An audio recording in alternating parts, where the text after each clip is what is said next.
সবাইকে স্বাগত জানাচ্ছি গ্লোবাল ভিউজে। আপনাদের সঙ্গে আছি আমি সুস্মিতা দাস। আজ জানাবো আন্তর্জাতিক গণমাধ্যমে আলোচিত সংবাদ ও বিশ্লেষণ। গাজা উপত্যকায় ফিলিস্তিনি জনগণের বিরুদ্ধে পরিচালিত যুদ্ধের ঘটনায় ইসরায়েলের কর্মকাণ্ড তদন্ত বন্ধের লক্ষ্যে করা একটি আইনি আপত্তি খারিজ করে দিয়েছে আন্তর্জাতিক অপরাধ আদালত বা আইসিসির আপিল চেম্বার। এ রায়ের মাধ্যমে মামলাটি ভণ্ডুল করার চেষ্টায় বড় ধরনের ধাক্কা খেল ইসরায়েল। সোমবার দেওয়া রায়ে আইসিসির বিচারকরা নিম্ন আদালতের সিদ্ধান্ত বহাল রাখেন। ওই সিদ্ধান্ত অনুযায়ী 2023 সালের 7 অক্টোবর দক্ষিণ ইসরায়েলে হামাস নেতৃত্বাধীন হামলার পর গাজা ইসরায়েলের সামরিক অভিযানে সংঘটিত অপরাধগুলো তদন্ত করতে পারবেন আইসিসির প্রসিকিউটর। এই রায়ের ফলে আইসিসির ফিলিস্তিন বিষয়ক তদন্ত কার্যক্রম অব্যাহত রাখার পথ পরিষ্কার হল। এই তদন্তের ভিত্তিতেই গত বছরের নভেম্বরে যুদ্ধাপরাধ ও মানবতার বিরুদ্ধে অপরাধের অভিযোগে ইসরায়েলের প্রধানমন্ত্রী বেঞ্জামিন নেতানিয়াহু এবং সাবেক প্রতিরক্ষামন্ত্রী ইয়োভ গ্যালান্টের বিরুদ্ধে গ্রেফতারি পরোয়ানা জারি করা হয়েছিল। ইসরায়েল হেগ ভিত্তিক আন্তর্জাতিক অপরাধ আদালতের এখতিয়ার স্বীকার করে না এবং গাজার যুদ্ধাপরাধ সংগঠনের অভিযোগ বারবার অস্বীকার করে আসছে। এর আগে আইসিসি হামাস নেতা ইব্রাহিম আল মাসরির বিরুদ্ধেও একটি গ্রেফতারি পরোয়ানা জারি করেছিল, তবে তার মৃত্যুর বিশ্বাসযোগ্য প্রতিবেদন পাওয়ার পর সেই পরোয়ানা প্রত্যাহার করা হয়। আপিল শুনানিতে মূল বিতর্ক ছিল 2023 সালের 7 অক্টোবরের পর সংঘটিত ঘটনাগুলোর তদন্ত শুরুর আগে আইসিসি প্রসিকিউটরের ইসরায়েলকে নতুন করে নোটিশ দেওয়ার প্রয়োজন ছিল কিনা। ইসরায়েলের দাবি ছিল 7 অক্টোবরের পর গাজায় চালানো হামলা একটি নতুন পরিস্থিতি, যা 2023 সালের নভেম্বরের পর দক্ষিণ আফ্রিকা, চিলি ও মেক্সিকো সহ আরও 7টি দেশের পক্ষ থেকে আদালতে জমা দেওয়া অতিরিক্ত রেফারেলের মাধ্যমে সৃষ্টি হয়।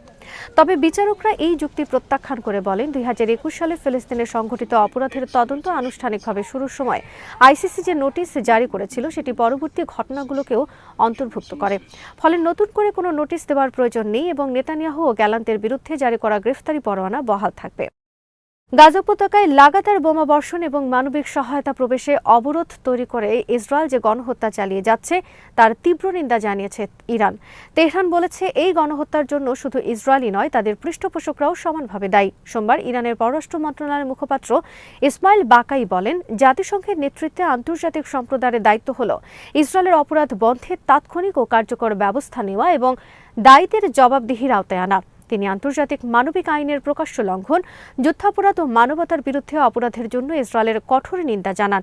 একই সঙ্গে এসব অপরাধে ইসরায়েলের দীর্ঘদিনের দায় মুক্তি অবসানের উপর জোর দেন। বাকাই বলেন, যুক্তরাষ্ট্রসহ যেসব দেশ ইসরায়েলকে অস্ত্র ও রাজনৈতিক সমর্থন দিচ্ছে তারা ফিলিস্তিন, লেবানন ও সিরিয়ায় ইসরায়েলি অপরাধে প্রত্যক্ষভাবে জড়িত। তিনি আরও বলেন, গাজা ও লেবাননের সঙ্গে যুদ্ধবিরতি চুক্তি থাকার পরও ওয়াশিংটনের লাগামহীন সমর্থন এবং যুদ্ধবিরতির গ্যারান্টি দাতাদের নিষ্ক্রিয়তার কারণে ইসরায়েল উভয় দেশের বিরুদ্ধে বর্বর অপরাধ চালিয়ে যাচ্ছে। তিনি আঞ্চলিক ও আন্তর্জাতিক শান্তি ও নিরাপত্তার প্রতি ইসরায়েলের হুমকি মোকাবেলায় কঠোর পদক্ষেপ নেওয়ার আহ্বান জানান। এদিকে ইসরায়েল একদিকে যুদ্ধবিরতি কার্যকর থাকার দাবি করছে, অন্যদিকে হামলা চালিয়ে যাচ্ছে। 10 অক্টোবরের পর থেকে এসব হামলায় অন্তত 391 জন ফিলিস্তিনি নিহত হয়েছেন। একই সঙ্গে ইসরায়েলি দখলদার বাহিনীর অব্যাহত উপস্থিতির কারণে গাজার বিস্তীর্ণ এলাকা এখনও সাধারণ মানুষের জন্য প্রবেশের অযোগ্য হয়ে আছে। ইরানের পররাষ্ট্র মন্ত্রণালয়ের এই বক্তব্য আসে সপ্তাহান্তে ইসরায়েলের চালানো এক হামলার পর, যেখানে হামাসের শীর্ষস্থানীয় সামরিক কমান্ডার রায়েদ সাদ নিহত হন। হামাসের সিনিয়র নেতা ওসামা হামদান বলেন, যুদ্ধবিরতি চুক্তি লঙ্ঘনের জবাবে বিশেষ করে রায়েদ সাদকে হত্যার ঘটনায় প্রতিক্রিয়া জানানোর অধিকার হামাস সংরক্ষণ করে। আল জাজিরাকে দেওয়া সাক্ষাৎকারে তিনি শহীদ কমান্ডারের প্রতি শ্রদ্ধা জানিয়ে বলেন, রায়েদ সাদ ফিলিস্তিনি আন্দোলন এবং নিজের ভূমি ও স্বদেশ রক্ষায় নিজেকে সম্পূর্ণভাবে উৎসর্গ করেছিলেন।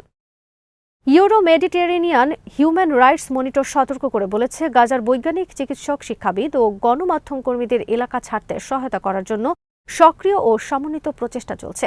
সংস্থাটির মতে এসব কার্যক্রম জোরপূর্বক বাস্তুচ্যুতির শামিল এবং গাজা উপত্যকায় ফিলিস্তিনি সমাজকে ভেঙে ফেলার জন্য ইসরায়েলের বৃহত্তর কৌশলের অংশ।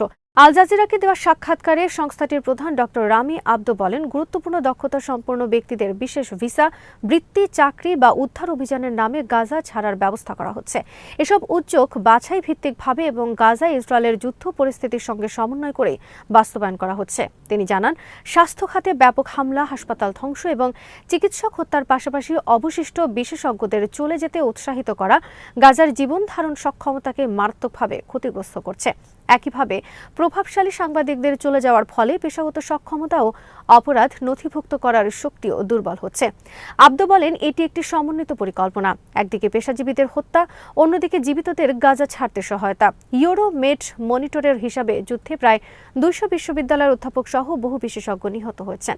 ফিলিস্তিনি তথ্যমতে 2023 সালের 7 অক্টোবর থেকে ইসরায়েলি হামলায় 1670 জন চিকিৎসাকর্মী, 257 জন সাংবাদিক ও 830 জন শিক্ষক নিহত হয়েছেন। শত শত পেশাজীবী এরই মধ্যে গাজা ছেড়েছেন বলে ধারণা করা হচ্ছে। ডক্টর আব্দো বলেন, এসব প্রস্থান স্বেচ্ছাসেবকমূলক নয়, বরং আন্তর্জাতিক মানবিক আইনে নিষিদ্ধ জোরপূর্বক বাস্তুচ্যুতি। তিনি জোর দিয়ে বলেন, প্রায় 20 লাখ মানুষ বাস্তুচ্যুত হওয়ার প্রেক্ষাপটে এখন ফিলিস্তিন আঞ্চলিক ও আন্তর্জাতিক পক্ষগুলোর দায়িত্ব হল জনগণকে সুরক্ষা দেওয়া, জোরপূর্বক বাস্তুচ্যুতি রোধ করা এবং ফিলিস্তিনের আত্মনিয়ন্ত্রণের অধিকার সমুন্নত রাখা। ইসরায়েলের অংশগ্রহণের প্রতিবাদে আসন্ন ইউরোভিশন সঙ্গীত প্রতিযোগিতা থেকে সরে দাঁড়ানোর সিদ্ধান্তে স্লোভেনিয়ার জাতীয় সম্প্রচার মাধ্যম আরটিভি স্লোভেনিয়ার পাশে দাঁড়িয়েছে দেশটির সংস্কৃতি মন্ত্রণালয়। চলতি মাসের শুরুতে ইউরোপিয়ান ব্রডকাস্টিং ইউনিয়ন ইসরায়েলকে প্রতিযোগিতায় বহাল রাখার সিদ্ধান্ত নিলে আরটিভি স্লোভেনিয়া ইউরোভিশন থেকে সরে দাঁড়ানোর ঘোষণা দেয়। কর্তৃপক্ষ জানায়, এই সিদ্ধান্ত তারা স্বাধীনভাবেই নিয়েছেন। সোমবার সংস্কৃতি মন্ত্রণালয় এক বিবৃতিতে আরটিভির অবস্থানকে সমর্থন জানিয়ে ইসরায়েলের উপর আরও শক্ত কূটনৈতিক চাপ প্রয়োগের আহ্বান জানায়। একই সঙ্গে গাজা ও পশ্চিম তীরে ফিলিস্তিনিদের বিরুদ্ধে সব ধরনের নিপীড়ন অবিলম্বে বন্ধ করার দাবি জানায় মন্ত্রণালয়। এর আগে আরটিভির বোর্ড চেয়ারম্যান নাতালিয়া গোরোসচাক বলেন, মানবাধিকার লঙ্ঘনে অভিযুক্ত ইসরায়েলের সঙ্গে একই মঞ্চে দাঁড়ানো সম্ভব নয়। তার ভাষায়, ইসরায়েল 20,000-এর বেশি শিশু এবং 250 জনের বেশি সাংবাদিককে হত্যা করেছে। তিনি বলেন, মানবাধিকারের প্রতি শ্রদ্ধাহীন একটি শাসক গোষ্ঠীর প্রতিনিধিদের সঙ্গে সঙ্গীত পরিবেশন করে সঙ্গীতকে ঐক্যের প্রতীক হিসেবে উপস্থাপন করা যায় না। রাশিয়ার পররাষ্ট্রমন্ত্রী গত 1.5 বছর ধরে ইরানের বিরুদ্ধে ইউরোপের শত্রুতাপূর্ণ পদক্ষেপকে ইউরোপীয় কূটনীতির জন্য কলঙ্ক হিসেবে বর্ণনা করেছেন। সোমবার সন্ধ্যায় সম্প্রচারিত ইরানের রেডিও এবং টেলিভিশনের সঙ্গে এক সাক্ষাৎকারে পররাষ্ট্রমন্ত্রী সের্গেই লাভরভ বলেন, 1.5 বছর ধরে ইউরোপীয়রা 6 জাতিগোষ্ঠীর সঙ্গে ইরানের পরমাণু সমঝোতা ভেঙে যাওয়ার জন্য ইরানকে দোষারোপ করার চেষ্টা করেছে। যদিও যুক্তরাষ্ট্রের নেতিবাচক পদক্ষেপের আগে ইরান কখনো এই চুক্তি লঙ্ঘন করেনি। যুক্তরাষ্ট্র 2018 সালে ঘোষণা করেছিল তারা আর জাতিসংঘের নিরাপত্তা পরিষদের এই সিদ্ধান্ত মেনে চলবে না। রুশ পররাষ্ট্রমন্ত্রী বলেন, পরমাণু ইস্যুতে ইরানের সঙ্গে স্বাক্ষরিত এই চুক্তি যুক্তরাষ্ট্র আবর্জনার ঝুড়িতে ফেলে দিয়েছে।